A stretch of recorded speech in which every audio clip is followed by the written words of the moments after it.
Shalom, salam berkat dari kami untuk pendengar sekalian. Saat ini pendengar akan diberkati dengan program Hari Ini Harinya Tuhan bagian yang ke-8. Sebuah program rohani tentang doktrin Alkitab yang menolong kita untuk semakin tertanam dalam kebenaran firman dan bertumbuh dalam kemuliaan. Bersama hambanya, Pendeta Gilbert Lumoengo, STH.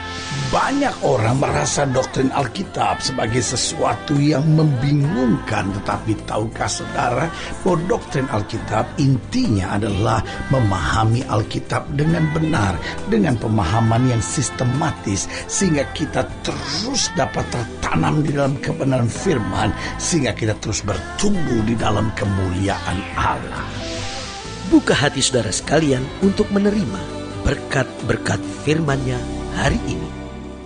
Tidak ada satu orang pun yang menghendaki kesengsaraan dalam kehidupannya. Tetapi harus kita jujur mengakui bahwa meskipun kita tidak menginginkan kesengsaraan hadir dalam kehidupan kita, tetapi kesengsaraan seringkali datang secara tiba-tiba dalam kehidupan manusia. Meskipun ada yang mempertanyakan, sengsara itu sebetulnya adalah sebuah keadaan atau sebuah sikap hati. Dengan lain kata, apa memang keadaannya yang penuh dengan kesengsaraan, atau sikap hati kita yang melihat kehidupan ini sebagai sesuatu yang sengsara. Tapi lepas daripada apapun, harus kita jujur mengakui bahwa setiap orang pasti saja ada yang menghadapi masa-masa sengsara. Ada orang-orang yang mungkin secara uang dia berkelimpahan, tetapi penyakit dalam tubuhnya begitu parah sehingga akhirnya meskipun dia bisa pergi ke manapun yang dia mau untuk mencari dokter yang terbaik, tapi sebetulnya dia hidup sengsara. Ada lagi orang-orang yang mungkin secara ekonomi tidak bermasalah, tetapi kemudian rumah tangganya itu hancur, anak-anaknya kacau, sehingga dia sebetulnya sengsara dengan persoalan-persoalan rumah tangganya. Tapi mungkin buat sebagian orang rumah tangganya akur, rumah tangganya rukun, tetapi persoalan-persoalan ekonomi menjadi persoalan baginya, sehingga secara ekonomi sebetulnya dia hidup sengsara. Ada orang-orang lain yang sebetulnya sengsara. Kenapa? Karena sifat dan karakternya, sehingga dia punya banyak musuh dalam kehidupannya, sehingga dia gak disukai banyak orang, sehingga mungkin secara karir dia baik, mungkin orangnya juga cukup pintar, mungkin orangnya juga cukup hebat gitu, tapi di mana-mana dia selalu punya musuh. Orang seperti ini juga saya beri nama hidup sengsara. Nah, tapi saudaraku yang kasih dalam Tuhan, sengsara bisa saja terjadi dalam kehidupan manusia. Siapapun dia bisa saja menghadapi kesengsaraan. Tetapi bagaimana kita menang atas kesengsaraan, bagaimana kita melihat mujizat Tuhan di balik kesengsaraan, bagaimana kita melihat perkara besar di balik kesengsaraan kita, itu justru membutuhkan iman kita, sehingga kita berkata, aku percaya Yesus tidak akan pernah mengecewakan aku. Haleluya. Selamat datang dalam program kita Hari Ini Harinya Tuhan, sebuah program rohani yang kembali mengingatkan kepada kita betapa pentingnya kita menjadikan firman Tuhan sebagai dasar keseharian hidup kita. Karena selama kita jadikan firman Tuhan sebagai dasar keseharian hidup kita, langkah-langkah ke depan kita penuh dengan kepastian, kemenangan, berkat, mujizat, dan perkara-perkara yang besar. Haleluya. Dan dalam program ini kita memang sedang bicara tentang satu kata yang tidak disukai oleh siapapun, yaitu sengsara. Tetapi seringkali justru sengsara itu yang membuat kita bertobat. Justru sengsara itu yang membuat kita berbalik kepada Tuhan. Justru kadang-kala sengsara itu yang membuat kita akhirnya merendahkan diri dan menyadari kalau bukan karena kasih setia Tuhan, tidak akan kita ada sebagaimana kita ada. Nah, Mazmur pasal yang ke-102 ayat yang pertama sampai ayat yang ke-29 itu akan menjadi pokok bahasan kita pada hari ini. Mazmur 102 ayat yang pertama sampai ayat yang ke-29, demikian firman Tuhan. Doa seorang sengsara pada waktu ia lemah lesu dan mencurahkan pengaduannya ke hadapan Tuhan. Tuhan, dengarlah doaku dan biarlah teriakku minta tolong sampai kepadamu. Janganlah sembunyikan wajahmu terhadap aku pada hari aku tersesak. Sendengkanlah telingamu kepadaku pada hari aku berseru, segeralah menjawab aku. Sebab hari-hariku habis seperti asap, tulang-tulangku membara seperti perapian. Hatiku terpukul dan layu seperti rumput, sehingga aku lupa makan rotiku. Oleh sebab keluhanku yang nyaring, aku tinggal tulang belulang. Aku sudah menyerupai burung undan di padang gurun, sudah menjadi seperti burung ponggok pada reruntuhan. Aku tak bisa tidur dan sudah menjadi seperti burung terpencil di atas soto. Sepanjang hari aku dicela oleh musuh-musuhku. Orang-orang yang mempermainkan aku menyumpah dengan menyebut namaku. Sebab aku makan abu seperti roti dan mencampur minumanku dengan tangisan. Oleh karena marahmu dan gerammu, sebab engkau telah mengangkat aku dan melemparkan aku. Hari-hariku seperti bayang-bayang memanjang, dan aku sendiri layu seperti rumput. Tetapi engkau ya Tuhan bersemayam untuk selama-lamanya, dan namamu tetap turun-temurun. Engkau sendiri akan bangun, akan menyayangi Sion. Sebab sudah waktunya untuk mengasihaninya, sudah tiba saatnya. Sebab hamba-hambamu sayang kepada batu-batunya dan merasa kasihan akan debunya. Maka bangsa-bangsa menjadi takut akan nama Tuhan, dan semua raja bumi akan kemuliaanmu. Bila Tuhan sudah membangun Sion, sudah menampakkan diri dalam kemuliaannya, sudah berpaling mendengarkan doa orang-orang yang bulus dan tidak memandang hina doa mereka, biarlah hal ini dituliskan bagi angkatan yang kemudian, dan bangsa yang diciptakan nanti akan memuji-muji Tuhan. Haleluya. Sebab ia telah memandang dari ketinggian yang kudus. Tuhan memandang dari sorga ke bumi untuk mendengar keluhan orang tahanan, untuk membebaskan orang-orang ditentukan mati dibunuh, supaya nama Tuhan diceritakan di Sion dan dia dipuji-puji di Yerusalem. Apabila berkumpul bersama-sama bangsa-bangsa dan kerajaan-kerajaan untuk beribadah kepada Tuhan, ia telah mematahkan kekuatanku di jalan dan memperpendek umurku. Aku berkata, ya Allahku, janganlah mengambil aku pada pertengahan umurku. Tahun-tahunmu tetap turun-temurun. Dahulu sudah kau letakkan dasar bumi, dan langit adalah buatan tanganmu. Semuanya itu akan binasa, tetapi engkau tetap ada. Dan semuanya itu akan menjadi usang seperti pakaian. Seperti jubah engkau akan mengubah mereka dan mereka berubah. Tetapi haleluya, engkau tetap sama dari tahun-tahunmu tidak berkesudahan. Anak hamba-hambamu akan diam dengan tentram, dan anak cucu mereka akan tetap ada di hadapanmu. Haleluya. Saudaraku yang kasih dalam Tuhan, saudara lihat di satu sisi ada masa-masa yang sukar, tapi di sisi yang lain ada kalimat yang luar biasa, dikatakan engkau tetap sama dan tahun-tahunmu tidak berkesudahan. Berarti kita coba simpulkan siapa itu orang yang sengsara.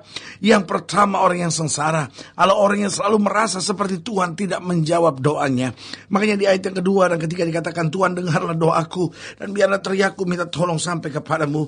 Janganlah sembunyikan wajahmu terhadap aku. Pada hari aku tersesak, sendengkan telingamu kepadaku. Pada hari aku berseru kepadamu, segeralah menjawab aku. Tahukah saudara, Tuhan tidak pernah menyembunyikan wajahnya dari kita, tapi seringkali kita yang lari menjauh daripadanya. Jadi sebetulnya siapa orang sengsara itu? Orang yang sengsara selalu dia merasa seperti Tuhan tidak menjawab doanya. Bukankah di tengah pergumulan kita, asal saja kita punya iman bahwa Tuhan pasti menjawab doa, asal saja kita punya kepastian bahwa Allah tidak pernah lalai dalam menepati janjinya, maka saudaraku yang kasih dalam Tuhan, masa-masa yang sukar bukan masa sengsara, tapi masa-masa yang sukar adalah masa-masa yang justru menggairahkan buat kita, untuk kita melihat mujizat, untuk kita melihat kuasa, untuk kita melihat perkara besar yang Tuhan sediakan buat kita. Jadi siapa orang sengsara itu? Orang yang selalu merasa sepertinya Tuhan tidak menjawab doanya, sepertinya Tuhan menyembunyikan diri daripadanya, sepertinya Tuhan sudah menutup pintu sorga baginya. Tapi sebagai hamba Allah, saya mau ingatkan buat saudara, selama kita percaya bahwa doa kita dijawab Tuhan, selama kita percaya bahwa Allah tidak pernah lalai menepati janjinya, selama kita percaya bahwa Allah pasti dalam menggenapi rencananya, maka saudara yang kasih dalam Tuhan, masa-masa yang sukar bukan akhir dari segala-galanya buat hidup kita. Berarti ingat, siapa orang sengsara? Yang pertama adalah orang yang selalu merasa seperti Tuhan tidak menjawab doanya. Yang kedua, siapa orang sengsara itu? Coba lihat ayat yang keempat. Di ayat yang keempat dikatakan, sebab hari-hariku habis seperti asap, tulang-tulangku membara seperti perapian, hatiku terpukul dan layu seperti rumput, sehingga aku lupa makan rotiku.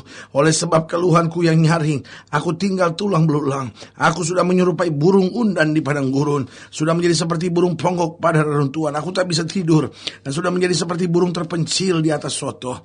Jadi yang kedua, siapa itu orang sengsara? Orang sengsara adalah orang yang selalu mengeluh, orang yang selalu bersungut-sungut, orang yang selalu bicara negatif, orang seperti itu adalah orang sengsara. Karena saudaraku yang kasih dalam Tuhan, di tengah masa-masa yang sukar, selama ada kata-kata positif dalam diri kita, selama kita tahu bersyukur sambil berkata, betul saya menghadapi masalah, tapi Tuhan saya kan tidak akan pernah mengecewakan saya. Tuhan saya kan akan menuntun saya pada kemenangan. Betul saya sedang menghadapi masa rumah tangga. Betul suami saya sedang jauh dari Tuhan. Betul rumah tanggaku sedang diambang kehancuran. Tapi aku percaya apa yang telah dipersatukan Tuhan tidak bisa diceraikan oleh manusia. Betul keadaan pekerjaanku sedang sangat banyak masalah. Tetapi bukankah Tuhan yang menyertaiku? Allah Tuhan yang memberikan kemenangan bagiku. Waktu kita tahu bersyukur, kita kuat. Waktu kita tahu bersyukur, kita akan sukacita. Waktu kita bersyukur, kita akan melihat kemenangan yang luar biasa. Jadi siapa orang sengsara? Orang yang selalu merasa seperti Tuhan tidak menjawab doanya. Orang sengsara adalah orang yang selalu mengeluh. Dan yang ketiga, coba lihat ayat yang ke-9. Di ayat yang ke-9 dikatakan demikian. Sepanjang hari aku dicela oleh musuh-musuhku. Orang-orang mempermainkan aku, menyumpah aku dan menyebut namaku. Sebab aku makan abu seperti roti dan mencampur minumanku dengan tangisan. Berarti yang kedua saya pelajari. Siapakah orang sengsara? Orang sengsara adalah orang yang selalu dikhawatirkan oleh keberadaan musuh. Jadi yang dia pikirkan cuma, musuh begini, musuh begini. Loh, Alkitab bilang yang menyertai kita lebih besar daripada yang melawan kita. Ada saja orang-orang yang gak suka sama saudara. Ada saja orang-orang yang iri sama saudara. Ada saja orang-orang yang rancangan yang jahat buat saudara. Tapi sebagai hamba Allah saya mau ingatkan buat saudara, jangan kita selalu dikhawatirkan oleh keberadaan musuh. Ingat Tuhan yang menyertai kita. Ingat Tuhan yang membela kita. Ingat Tuhan yang mengirimkan malaikatnya untuk memberikan kemenangan yang gilang gemilang buat kita. Siapa orang sengsara? Orang yang selalu merasa seperti Tuhan tidak menjawab doanya. Siapa orang sengsara? Itu orang yang selalu mengeluh, orang yang selalu dikhawatirkan oleh keberadaan musuh. Dan yang keempat, yang terakhir, siapakah orang sengsara? Coba lihat ayat 13. Dikatakan, tetapi engkau ya Tuhan bersemayam tuh selama-lamanya dan namamu tetap turun-temurun. Engkau sediakan bangun akan menyayangi Sion, sebab sudah waktunya untuk mengasihaninya. Sudah tiba saatnya. Sebab hamba-hambamu sayang kepada batu-batunya dan merasa kasihan akan debunya. Berarti yang keempat, yang terakhir saya pelajari, siapa orang sengsara? Adalah orang yang menjauh dari Tuhan. Saya ulangi sekali lagi, orang yang menjauh dari Tuhan. Dengan lain kata, kalau saja kita mau bangkit, Tuhan akan kembali mengasihi kita. Tuhan akan kembali mengerjakan mujizat. Tuhan akan kembali melakukan perkara besar. Haleluya. Kalau saudara ingin dilayani lebih jauh, hubungi kami melalui telepon, hubungi kami melalui surat, kunjungi website kami. Karena kami ada untuk membawa Bapak Ibu Saudara senantiasa lebih dekat pada Tuhan dan mengalami kasih kuasa mujizat yang luar biasa. Haleluya. Secara khusus melalui program ini saya juga mau berdoa buat setiap saudara yang sakit, setiap saudara yang berbeban berat. Kalau saudara ingin didoakan secara khusus, saudara boleh taruh tangan kanan saudara di dada. Mungkin hari-hari ini saudara merasa seperti orang yang sengsara, yang terlalu banyak mengeluh. Saudara boleh taruh tangan kanan saudara di dada. Dan kita akan berdoa. Mari kita berdoa. Bapa, dalam nama Yesus, hamba doa buat setiap pendengar sekalian, mereka yang sakit, mereka yang berbeban berat, mereka yang mungkin sedang mengalami sengsara, mereka yang mau bangkit, mereka yang mau kembali kepada Tuhan, mereka mau percaya bahwa Tuhan menjawab doa, mereka mau bersyukur dan gak mau dikhawatirkan oleh keberadaan segala musuh, tapi mau tetap dekat dengan Tuhan. Hamba doa di dalam nama Yesus, Tuhan jamah, yang sakit Tuhan sembuhkan, yang lemah Tuhan kuatkan, yang susah Tuhan hiburkan, sehingga hari ini menjadi kembali hari kemenangan dan mujizat itu. Di dalam nama Yesus kami berdoa. Haleluya. Amin. Saudara gue yang kasih dalam Tuhan, kita sudah berdoa. Ingat, Allah tidak pernah lalai menepati janjinya. Inilah saatnya buat kita untuk bangkit, bersemangat, bersukacita dalam menghadapi segala perkara. Karena kita tahu Yesus hidup, Yesus berkuasa, dan Yesus selalu mengerjakan yang terbaik buat anak-anaknya. Doa saya menyertai saudara. Sampai berjumpa pada program berikut. Dan jangan lupa, jadikan hari ini harinya Tuhan. Haleluya.